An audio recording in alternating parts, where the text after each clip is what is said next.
Assalamualaikum warahmatullahi wabarakatuh. Salam sejahtera untuk kita semua. Selamat bertemu dalam mata kuliah Bahasa Indonesia. Kali ini kita akan membahas materi tentang perkembangan bahasa Indonesia secara singkat. Tujuan dari materi ini adalah agar mahasiswa dapat memahami tentang perkembangan bahasa Indonesia. Baiklah, kita akan mempelajari lebih lanjut mengenai materi ini.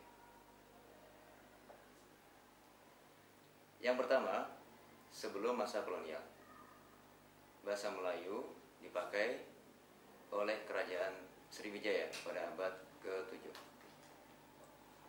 Hal ini terbukti dengan adanya 4 buah batu bertulis peninggalan Kerajaan Sriwijaya. Keempat batu bersurat itu ditemukan di kedudukan bukit di Talang Tuwo dekat Palembang, di Kota Kapur, Bangka Barat, dan di Karang Berahi.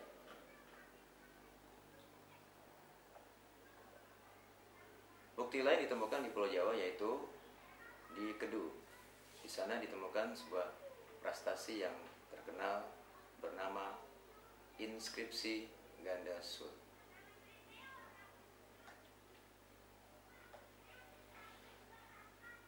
Kedua, masa kolonial. Ketika bangsa Portugis dan Belanda mendirikan sekolah-sekolah, mereka terbentur dalam soal bahasa pengantar. Pengakuan Belanda bahwa kebanyakan sekolah di Maluku memakai bahasa Melayu sebagai bahasa pengantar. Yang ketiga, masa pergerakan kebangsaan. Pada waktu timbulnya pergerakan kebangsaan, terasa perlu adanya suatu bahasa nasional untuk mengikat bermacam suku bangsa di Indonesia. Kemudian pada tahun 1926, Yong Java mengakui dan memilih bahasa Melayu sebagai bahasa pengantar. Akhirnya, pada tanggal 28 Oktober 1928, yaitu saat berlangsungnya Kongres Pemuda Indonesia di Jakarta, dihasilkan ikrar bersama, yaitu Ikrar Sumpah Pemuda.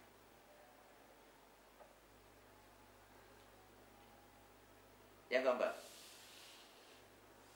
masa Jepang dan zaman kemerdekaan.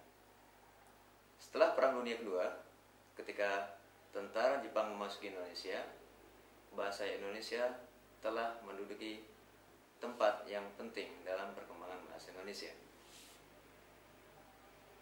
Usaha Jepang untuk mengganti bahasa Belanda dengan bahasa Jepang tidak berhasil.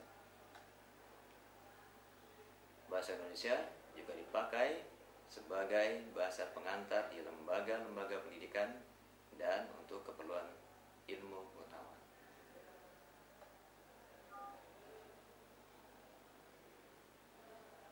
Baiklah, kita beralih ke fungsi dan kedudukan bahasa Indonesia.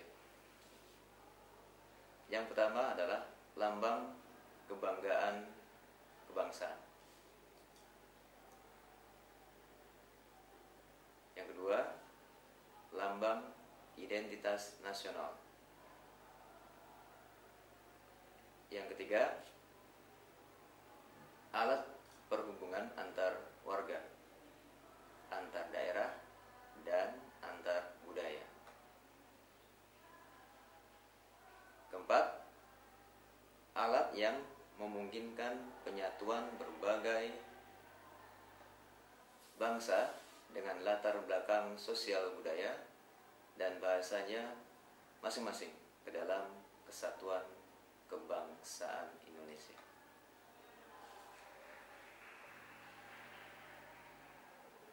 Berikutnya, fungsi bahasa Indonesia sebagai bahasa negara. Yang pertama, bahasa resmi kenegaraan. Yang kedua, bahasa pengantar di dalam dunia pendidikan. Yang ketiga, alat perhubungan tingkat nasional.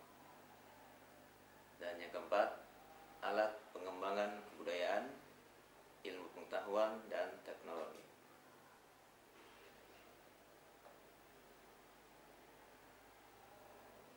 Ragam bahasa. Sifat ragam bahasa baku. Kemantapan dinamis, artinya luas atau terbuka untuk perubahan sejalan perubahan masyarakat. Berikutnya, kecendekiawanan, artinya sanggup mengungkapkan proses pemikiran yang rumit di berbagai ilmu dan teknologi. Berikutnya seragam, artinya proses pembakuan bahasa ialah proses penyeragaman bahasa, pencarian titik keseragaman. Demikianlah materi untuk hari ini. Bila ada pertanyaan, dapat hubungi saya pada email mlafauzi@yahoo.co.id. Terima kasih. Assalamualaikum warahmatullahi wabarakatuh.